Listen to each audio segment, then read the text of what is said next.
اللہم صلی علی سیدنا و مولانا محمد معدن الجود والکرم وآلہ وصحبہ وبارک وسلم۔ حمد و صلاۃ کے بعد عزیز دوستو، بزرگوں اور بھائیوں، قرآن مجید فرقان حمید میں سورہ قصص کے اندر اللہ تعالیٰ نے فرمایا تلک الدار الآخرۃ نجعلها للذین لا یریدون علوا فی الارض ولا فسادا۔ فرمایا یہ آخرت کا گھر ہے۔ ایک دنیا میں انسان کا گھر ہوتا ہے، ایک آخرت کا گھر ہے۔ فرمایا یہ آخرت کا گھر ہم نے ان لوگوں کے لیے بنایا ہے جو زمین میں نہ تکبر چاہتے ہیں اور نہ فساد پھیلاتے ہیں۔ یہ آخرت کا گھر ہم نے ان لوگوں کے لیے بنایا ہے۔ اور فرمایا والعاقبۃ للمتقین، آخرت کی بھلائی پرہیزگاروں کے لیے۔ جو لوگ نہ تو تکبر چاہتے ہیں نہ فساد کرتے ہیں، جو متقی بن کے اللہ سے ڈر کے وقت گزارتے ہیں، یہ آخرت کا گھر ہم نے ان لوگوں کے لیے بنایا۔ نبی پاک صلی اللہ تعالیٰ علیہ وسلم نے لوگوں کے دلوں میں خوف خدا پیدا کیا، تو حضور علیہ السلام کے بعد بھی جو خلفائے راشدین ہوئے، حضرت ابوبکر صدیق سے لے کر امام حسن تک، حضرت ابوبکر صدیق، سیدنا عمر فاروق، عثمان غنی، مولا علی، اور حضرت علی کے بعد 6 مہینے تک حضرت امام حسن نے بھی خلافت کی۔ تو یہ سب لوگ اللہ سے ڈرنے والے تھے، پرہیزگار تھے۔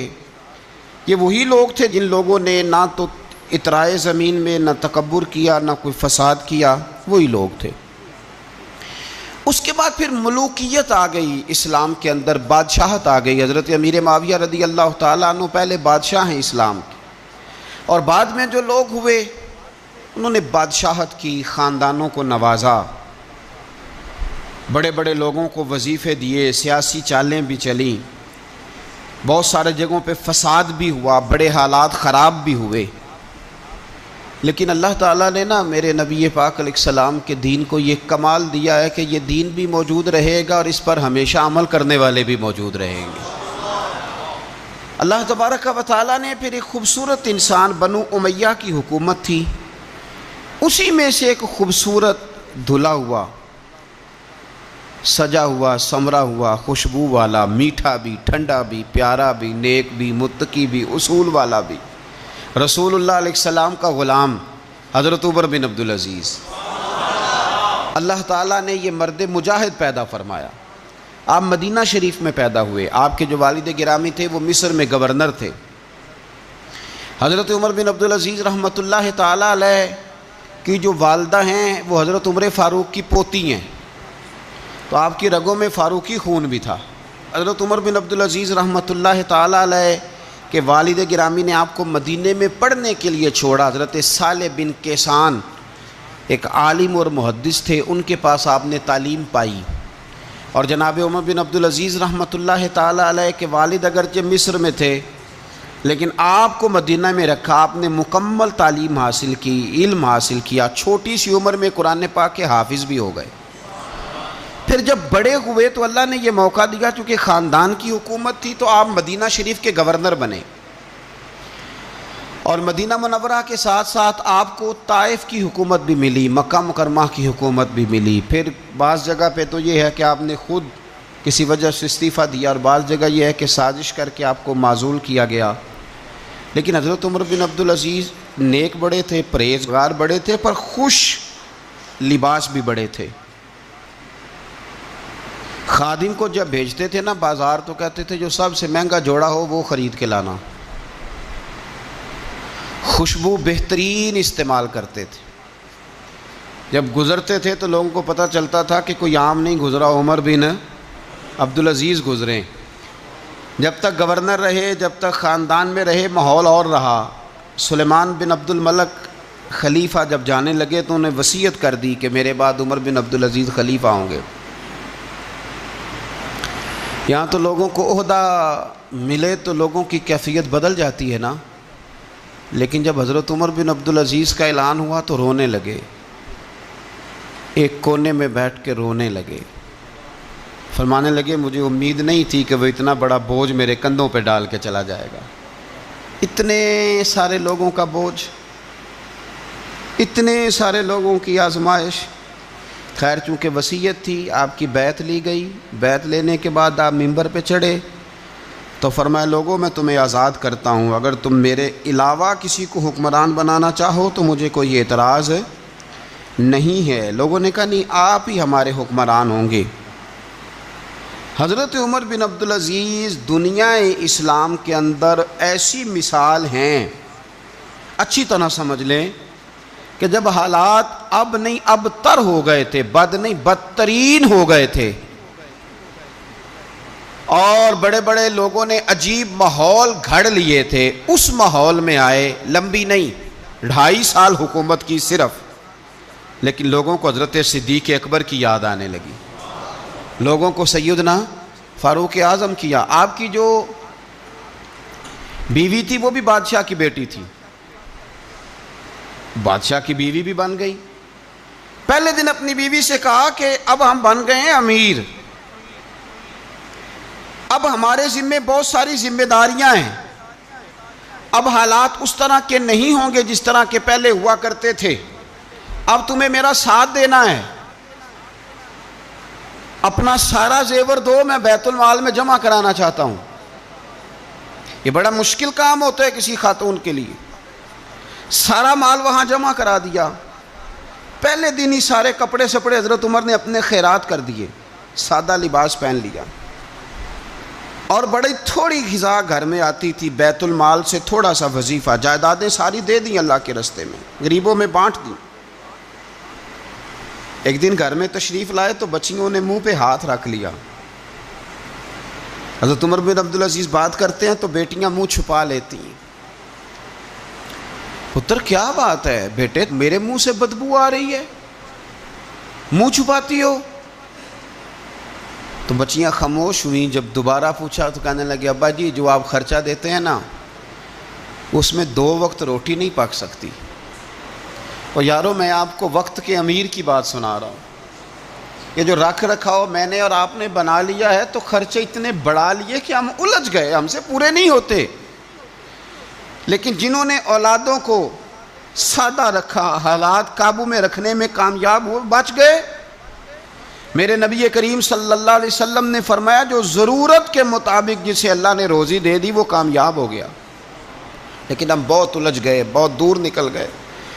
بیٹیوں نے منہ میں ہاتھ رکھا، پتر کیا بات ہے ابا جی، اتنے پیسے آپ لاتے ہیں 2 وقت کی روٹی نہیں پک سکتی، تو ہم نے پیاز سے روٹی کھائی ہے، منہ سے بدبو آ رہی ہے، تو اس لیے آپ کے سامنے منہ نہیں کھولا کہ آپ کو کراہت ہوگی۔ تو حضرت عمر بن عبدالعزیز آنکھوں میں آنسو تو آئے پر کہنے لگے یا اللہ تیرا شکر ہے کہ جس جگہ میں اپنی اولاد کو کھڑا کرنا چاہتا تھا میری اولاد وہاں کھڑی ہو گئی ہے۔ یہ پیاز سے روٹی کھا کے بھی شکر ادا کرتی، پیاز سے روٹی کھا کے بھی۔ آپ یقین کریں میرے ابا جی میری والدہ سے کہتے تھے کہ بڑولے میں گندم میں نے ڈلوا دی ہے، یہ میری ذمہ داری تھی، اب اچار کا ایک مرتبان بنا لے تو انشاءاللہ گرمیاں مسئلہ کوئی نہیں۔ میں نے دیکھا ہے انہیں پیاز سے روٹی کھاتے، میں نے دیکھا ہے وہ ایک پیاز سے روٹی کھاتے اور پیاز روٹی کے اوپر رکھ لیتے، اور آخر میں ان کا چہرہ جب ہم لوگ دیکھتے تو وہ کہتے اللہ تیرا کتنا شکر ہے، سوال نہیں کرنا پڑا، گندم بھی اپنی تھی، پیاز بھی اپنا تھا، گھر میں نے بچوں کے بیچ بیٹھ کے روٹی کھا لی، اور یوں لگتا تھا کہ وجود بھی ان کا سارا شکریہ ادا کرتا ہے، صرف زبان نہیں۔ حضرت عمر بن عبدالعزیز نے اپنے گھر کے اندر عید والے دن بیٹیوں نے کہا ابا جی جوڑے پرانے ہیں، یارو ہو جاتا ہے، بس تھوڑا سا نا توجہ کی ضرورت ہے، ہو جاتا ہے، نئے کپڑے لینے ہیں۔ اب ایک گھر میں شادی ہوتی ہے تو اس گھر سے تعلق رکھنے والے ہر گھر میں شادی سمجھنے شروع ہو گئی، لاکھوں روپے کا مال صرف کپڑوں پہ، جوتوں پہ اور ان کے لوازمات پہ لگتا ہے۔ غربت کیسے ختم ہوگی؟ حالات کیسے ٹھیک ہوں گے؟ پردیس میں جانے والے واپس کیسے آئیں گے؟ کس طرح یہ ماحول ٹھیک ہوگا جب اخراجات اتنے بڑھا لیے جائیں؟ حضرت عمر بن عبدالعزیز رحمۃ اللہ علیہ کی بیٹیوں نے کہا عید پہ کپڑے لینے، ضد کی تو جناب عمر نے اپنے وزیر خزانہ کو خط لکھا، فرمایا 1 مہینے کی تنخواہ مجھے ایڈوانس دے دو، بیٹیوں کے کپڑے لینے ہیں۔ تو جب بادشاہ عمر بن عبدالعزیز جیسا ہو تو پھر وزیر بھی نیک ہی ہوتے ہیں، وزیر بھی نیک۔ تو وزیر کہنے لگا حضور کچھ باتیں آپ سے سیکھی ہیں، اگر اجازت دیں تو کر لوں؟ کہا جناب کرو۔ کہنے لگے آپ 1 مہینے کی تنخواہ ایڈوانس مانگ رہے ہیں، آپ 1 مہینے تک زندہ رہیں گے؟ یہ آپ سے سیکھی ہوئی باتیں۔ حضرت عمر بن عبدالعزیز کہنے لگے رب تیرا بھلا کرے، تو نے سوئے ہوئے عمر کو پھر سے جگا دیا۔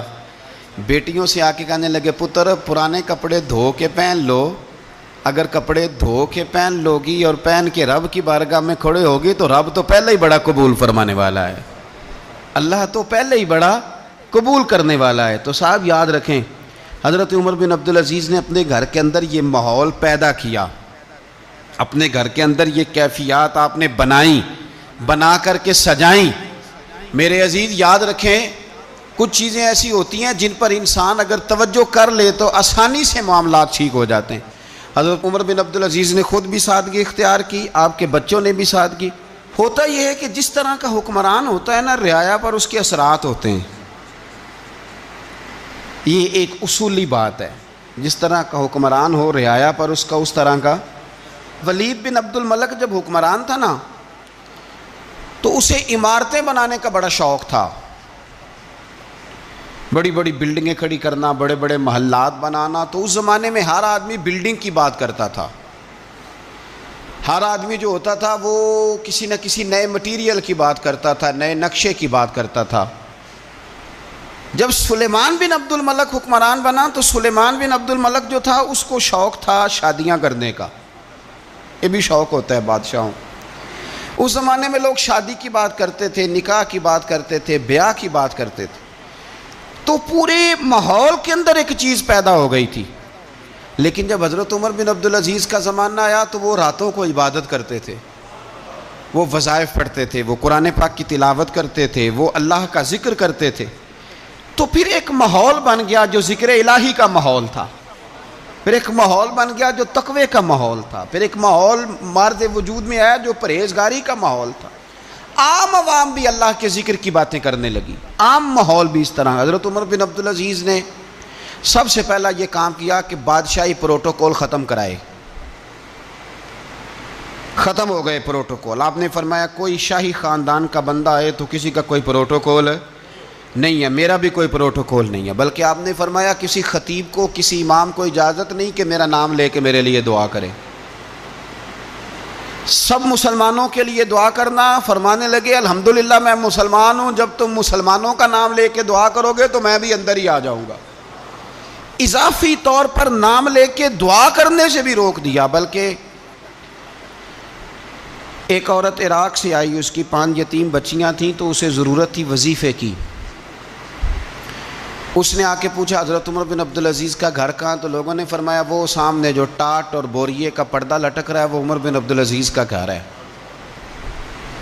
دروازے پہ دستک دی تو ایک عورت اندر برتن دھو رہی تھی، پوچھا السلام علیکم، امیر المومنین سے ملنا ہے۔ وہ کہنے لگی اس درخت کی چھاؤں میں بیٹھ جاؤ، ابھی تشریف لاتے ہیں۔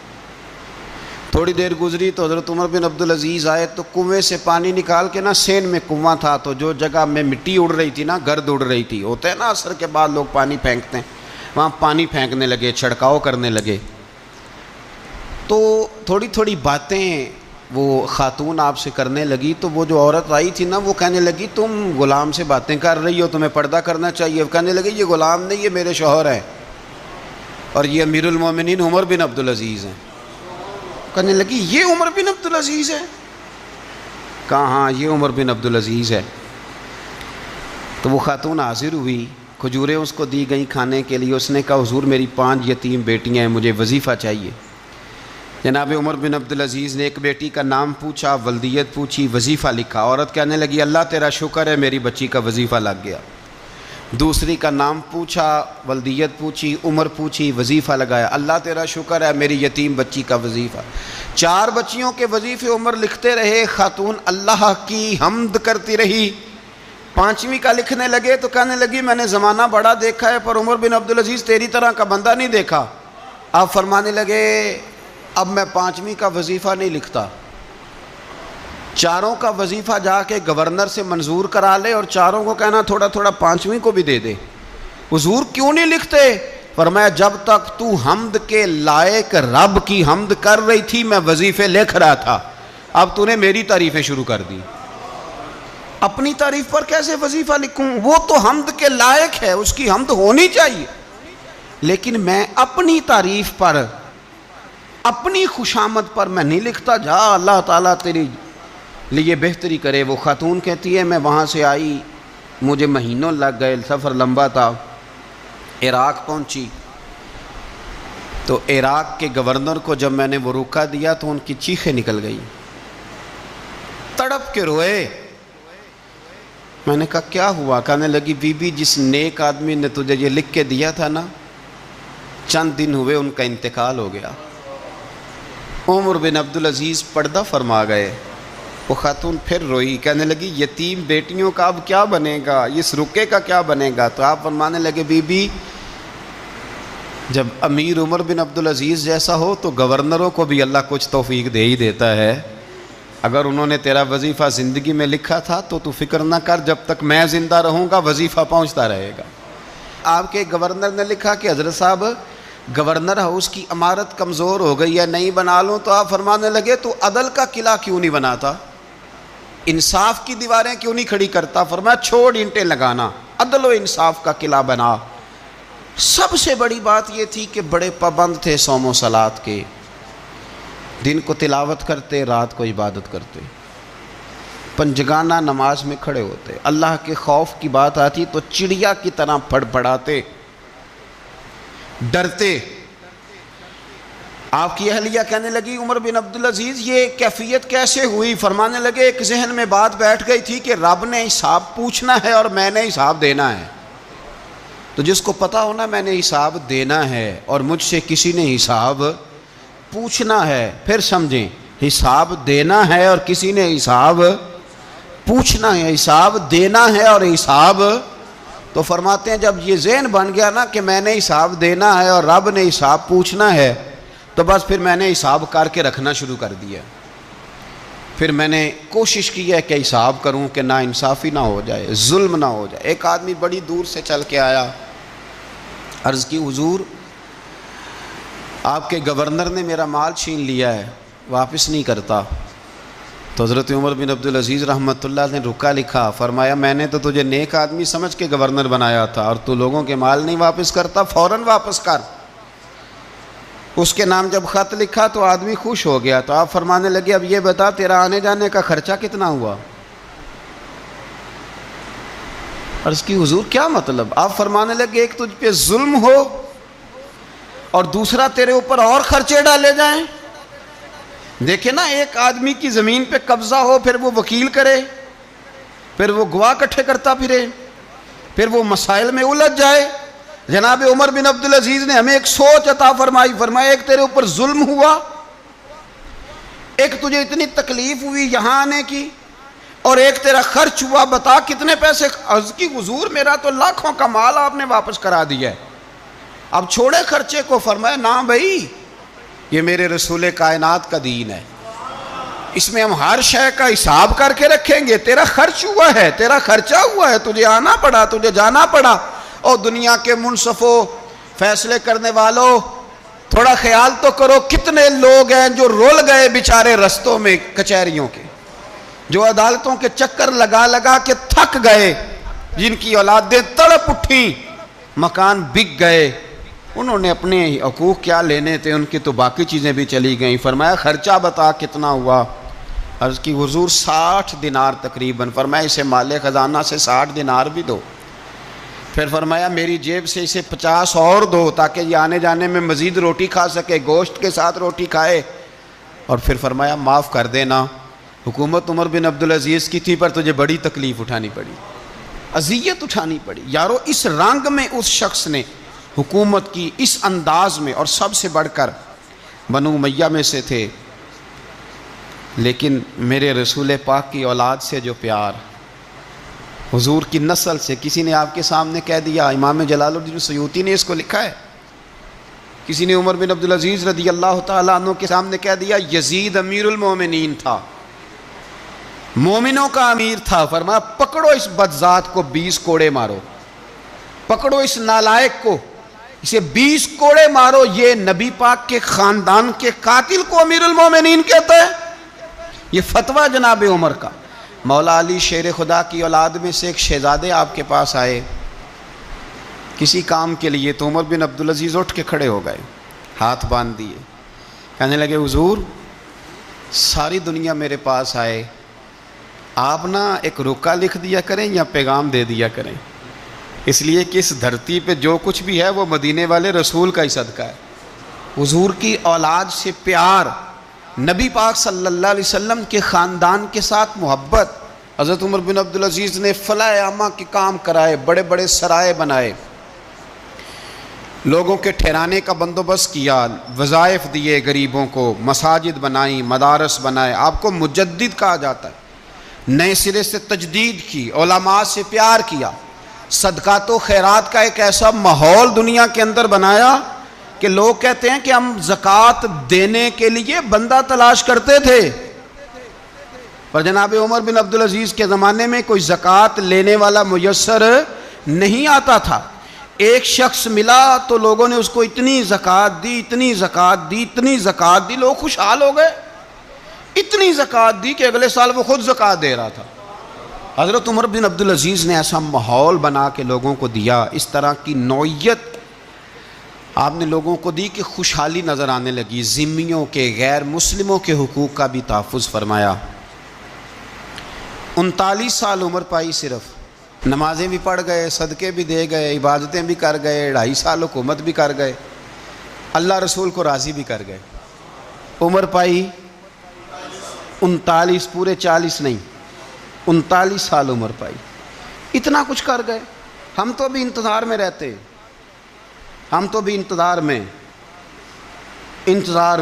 اٹھ فریدہ ستیا تے داڑھی آ گیا ہی پور، اٹھ فریدہ، یہ ستیا کا مطلب بابا جی نے غفلت بیان کیا ہے، اس کا مطلب یہ نہیں کہ سچی مچی سویا ہوا تھا، کہتے تو غافل ہے، اٹھ فریدہ ستیا داڑھی آ گیا ہی پور، اور اگا نیڑے آ گیا ہی، پچھا رہ گیا ہی دور۔ 40 سال کی عمر میں آپ کو زہر دے دیا گیا، کچھ لوگوں کو برداشت نہیں نہ ہوا۔ ایک شخص آیا رکا لے کے، اس نے کہا حضور پچھلا خلیفہ میرے نام 20,000 دینار لکھ گیا ہے، پر وہ فوت ہو گیا ہے، تو آپ یہ رکا ہے، مجھے 20,000 دینار دے دیں۔ آپ فرمانے لگے سنبھال کے رکھ، شاید میرے بعد والا دے دے، رکا سنبھال کے رکھ، پر مجھ سے نہ امید رکھنا 20,000 دینار تو میں 20,000 گھر میں دوں گا اور 20,000 چولہے جلاؤں گا، میں ایک آدمی کو اتنا امیر کر دوں اور باقی لوگ دیکھتے رہے۔ آپ کو زہر دے دیا گیا، بیمار رہے، بچوں کو بلایا، فرمایا بیٹا میں جہنم سے ڈر گیا تھا، تمہارے لیے مال نہیں جمع کر سکا، بزدل نکلا، شدید علیل ہو گئے۔ وہ جو آیت میں نے پڑھی ہے نا، آپ کی اہلیہ کہتی ہیں کہ آخری وقت آپ کی زبان پر وہ آیت جاری ہوئی، تلک الدار الآخرۃ نجعلھا للذین لا یریدون علوا فی الارض ولا فسادا والعاقبۃ للمتقین۔ فرمایا یہ آخرت کا گھر ہے، ان لوگوں کو ملے گا جو نہ زمین میں تکبر کرتے ہیں نہ فساد چاہتے ہیں۔ یہ آیت پڑھی اور روح پرواز کر گئی۔ مرنے سے پہلے، وصال سے پہلے 10 دینار یا 20 دینار دے کے اپنے بیٹے کو بھیجا، فرمایا گاؤں میں جاؤ اور میرے لیے زمین خریدو قبر کے لیے، اور اگر گاؤں والے خوشی سے دے دیں تو خریدنا، اور اگر انہیں دقت ہو تو انہیں تنگ نہ کرنا۔ 10 دینار کی زمین خریدنے کے لیے جب بیٹا جانے لگا تو اس نے کہا حضور کچھ لوگوں کی خواہش ہے کہ آپ کا جسد خاکی مدینے لے جایا جائے اور نبی پاک علیہ السلام کے پہلو میں آپ کو دفن کیا جائے۔ آپ فرمانے لگے پتر میں اس قابل نہیں ہوں کہ حضور کے ساتھ دفن کیا جائے، نہ میں اس قابل نہیں ہوں، اس طرح کرنا، میرے پاس حضور کے کچھ ناخن اور بال ہیں، جب میرا انتقال ہو جائے تو میری قبر میں رکھ دینا۔ اور پھر حضرت عمر بن عبدالعزیز نے فرمایا مجھے نہ سستا کفن دینا 2 دینار کا، اس سے زیادہ کفن نہ دینا، 2 دینار کا کفن۔ حضور آپ کا مال ہے کچھ پڑا ہوا تو اس میں سے اچھا کپڑا خریدا جا سکتا ہے، فرمایا نہ بھائی 2 دینار کا کفن خریدنا، حضور کیوں؟ فرمایا اس لیے کہ اگر میں نیک ہوا تو اللہ مجھے جنت کا لباس عطا فرما دے گا، اگر میں بد ہوا تو یہ بھی تو پھٹ ہی جائے گا، چیر دیا جائے گا، قبر توڑ دے گی پسلیاں، لہٰذا مجھے مہنگا کفن نہ دینا۔ 2 دینار کا۔ آپ کے وصال سے کچھ عرصہ پہلے نا آپ نے ایک قاصد بھیجا، روم کے بادشاہ کے پاس وہ گیا تو وہاں اس نے ایک عجیب منظر دیکھا کہ وہاں ایک حافظ قرآن نابینا آدمی قید ہے، اس کی آنکھیں موجود نہیں ہیں اور وہ چکی چلاتا ہے، آٹا پیستا ہے۔ اس قاصد نے اسے پوچھا تو یہاں کب سے ہے اور یہ تیرے ساتھ معاملہ کیسے ہوا؟ تو وہ کہنے لگا مجھے انہوں نے گرفتار کر لیا، پھر مجھے کہنے لگے عیسائی ہو جا، میں نے انکار کیا تو انہوں نے میری آنکھیں نکال دی، اب میں صبح شام یہ تھوڑا سا کام کرتا ہوں، چکی پیستا ہوں تو روٹی دے دیتے ہیں۔ وہ قاصد حضرت عمر بن عبدالعزیز کے پاس آیا اور آ کے کہا حضور ایک اس طرح کا مسلمان روم کے بادشاہ کے پاس قید ہے، ایک مسلمان کی تکلیف۔ حضرت عمر بن عبدالعزیز نے جب سنا تو رو پڑے، فرمایا وہ قید ہے اور وہاں قید ہے اور ہم یہاں آرام سے بیٹھے ہیں۔ فوراً رکا لکھا، قاصد سے کہنے لگے واپس جا، روم کے بادشاہ کو جا کے کہہ کہ اس نابینا قیدی کو فوراً آزاد کرے، ورنہ میں ایک ایسا لشکر بھیجوں گا کہ اتنا بڑا لشکر بھیجوں گا کہ اس کا پہلا آدمی تیرے پاس ہوگا اور آخری میرے پاس ہوگا، اور تجھے پھر وہ بندہ چھوڑنا پڑے گا، تو ابھی چھوڑ دے، میں تجھے پیغام دے رہا ہوں۔ وہ قاصد کہتا ہے جب میں رکا لے کے پہنچا، ظاہر ہے بڑا لمبا سفر ہوتا تھا، آنے جانے میں مہینوں بھی لگ جاتے تھے، کہتے ہیں میں نے رکا دیا تو اس نے پڑھا، کہنے لگا میری طرف دیکھ کے رکا میں نے پڑھ لیا ہے، علماء کو جانتے ہیں، تاجر تاجروں کو جانتے ہیں، تو بادشاہ بھی بادشاہوں کو جانتے ہیں۔ فرمایا تم مسلمان ہو میں نہیں ہوں، پر اتنی تم اس درویش کی قدر کرتے ہو میں تم سب سے بڑھ کر قدر کرتا ہوں، میں اس بندے کو لشکر لے کے آنے کی تکلیف نہیں دوں گا، میں ویسے ہی قیدی آزاد کرنے لگا، تم لے جاؤ۔ کہتے ہیں مجھے چند دن وہاں رہنا پڑا، کچھ لوازمات تھے جن کے لیے رکنا پڑا۔ ایک دن میں شاہ روم کے دربار میں گیا تو وہ تخت سے نیچے اتر کے رو رہا تھا اور اس کی ہچکی بندھی تھی اور اس کے سینے سے آواز نکل رہی تھی۔ میں نے پوچھا لوگوں سے کیا ہوا، کہنے لگے خود ہی پوچھ لو۔ میں نے جا کے کہا بادشاہ کیا ہوا، کیوں رو رہے ہو؟ تو کہنے لگا آج دھرتی کا حسن اٹھ گیا ہے، آج سنگار ختم ہو گیا، آج دھرتی کا حسن اٹھ گیا۔ میں نے کہا کیا ہوا؟ کہنے لگے عمر بن عبدالعزیز انتقال کر گئے، تمہارا امیر چلا گیا۔ تو میرے دل میں خیال آیا، میں نے آہ بھری، میں نے کہا پھر ہمارے لیے کیا حکم ہے؟ تو فرمانے لگے وہ چلتا پھرتا راہب تھا، لوگوں کے پاس کچھ نہیں ہوتا تو وہ فقیر ہوتے ہیں، پر اس کے قدموں میں تو خزانے تھے، پر وہ پھر بھی فقیر تھا۔ فرمایا اس کا حکم اگر میں زندگی میں مانتا تھا تو مرنے کے بعد بھی بات مانی جائے گی، تمہارا قیدی بھی تمہیں واپس کیا جائے گا اور عمر بن عبدالعزیز کی بات بھی سنی جائے گی۔ کسی نے حضرت عبداللہ ابن مبارک سے کہا آپ بڑے زاہد ہیں، آپ نے دنیا چھوڑ دی۔ فرمایا میں تو عالم فاضل ہو کے زاہد ہوں، زاہد تو اصل میں عمر بن عبدالعزیز تھے جو بادشاہ ہو کے زاہد تھے۔ مالک بن دینار بھی کہتے تھے وہ بادشاہ ہو کے زاہد ہیں۔ ان کا انتقال ہوا تو خواجہ حسن بصری فرمانے لگے آج دنیا سے بہترین آدمی چلا گیا۔ حضرت سیدنا امام احمد بن حنبل فرمایا کرتے تھے جو عمر بن عبدالعزیز کا ذکر کرے رب تو اس پر بھی رحمت نازل فرمائے گا۔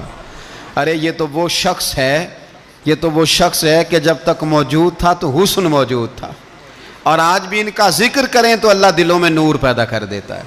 حضرت عمر بن عبدالعزیز رحمۃ اللہ علیہ تو وہ نیک آدمی تھے کہ ایک شخص آپ سے گفتگو کر رہا تھا، سرکاری بات چیت ہو رہی تھی تو چراغ بھی سرکاری جل رہا تھا۔ اس نے پوچھا حضور چلے سرکاری بات تو ختم ہوئی، طبیعت کیسی، حال کیا؟ فرمایا ٹھہر جو، ایک چراغ بند کر کے دوسرا جلا لیا۔ اس نے کہا حضور یہ کیا؟ آپ فرمانے لگے وہ سرکاری چراغ تھا، یہ میرا ذاتی ہے۔ جس شخص نے اتنی باریک بینی کے ساتھ تقوی اختیار کیا ہو، نبی پاک سے اتنی محبت کی ہو، دعا کرتے ہیں اللہ ان پہ کروڑوں رحمتیں فرمائے، اللہ ان پہ بے حساب برکتوں کا نزول فرمائے۔ دو باتیں حضرت عمر بن عبدالعزیز کی زندگی میں ہمیشہ غالب رہی، ایک تو دنیا ہونے کے باوجود دنیا سے دل نہیں لگا. یہ دو باتیں آپ نے یاد رکھنی. دل نہیں لگایا دنیا سے. مال تھا، دولت تھی، پر وہ اس چکر میں نہیں پڑے کہ یہ مہنگا جوڑا میرے گھر کیوں نہیں، یہ اعلیٰ کار کیوں نہیں، اب یہ والا میں نے گھر. ایک اینٹ پر دوسری اینٹ نہیں رکھی ساری زندگی. چونکہ وہ سمجھتے تھے زندگی مختصر ہے تو 40 سال کی زندگی میں ہی کمال کر گئے. اور دوسرا، حضرت عمر بن عبدالعزیز نے ہر وقت ایک چیز اپنے ذہن میں رکھی کہ مجھے اللہ کے سامنے کھڑے ہونا ہے. اور وَلِمَنْ خَافَ مَقَامَ رَبِّهِ جَنَّتَانِ، جو رب کے سامنے کھڑے ہونے سے ڈرتا ہے رب اسے 2 جنتیں عطا کرتا ہے. تو لہٰذا یہ 2 باتیں ہمیشہ ذہن میں رکھیں. یہ اتنا بناؤ سنگار، ہر وقت اپنے آپ کو سجانا، گھر سنوانا، گاڑی، یہ وہ، اتنا اس چکر میں نہ پڑیں. اور دوسرا ایک ذہن بنائیں کہ دنیا سے ہم لوگوں کو جانا ہے. آخر دعوانا ان الحمدللہ رب العالمین.